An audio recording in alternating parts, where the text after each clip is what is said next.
chụp trên một trong xa chỉ mấy ngay đi đá nhôm một bằng hai thì là việc này ca clean color mà sân print brother trên mà rối video này nhôm thưa là việc cleanនៅក្នុង maintenance សម្រាប់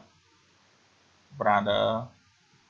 J100 មានថាសម្រាប់ brother printer DCP-J100 តោះកុំឲ្យខាតពេលវេលាយូរយើងទៅតាមដានទស្សនា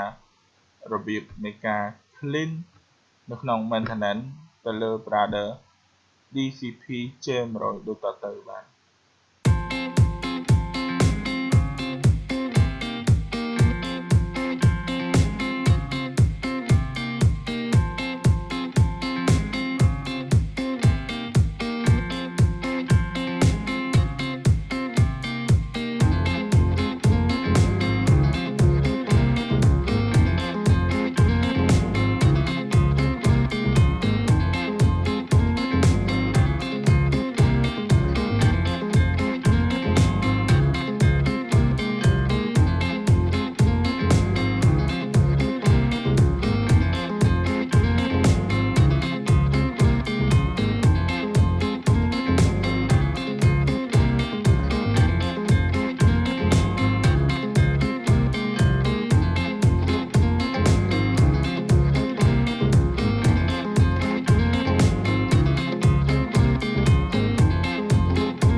បាទបន្ទាប់ពីអ្នកទាំងអស់គ្នាបានទស្សនានៃការ clean នៅក្នុង maintenance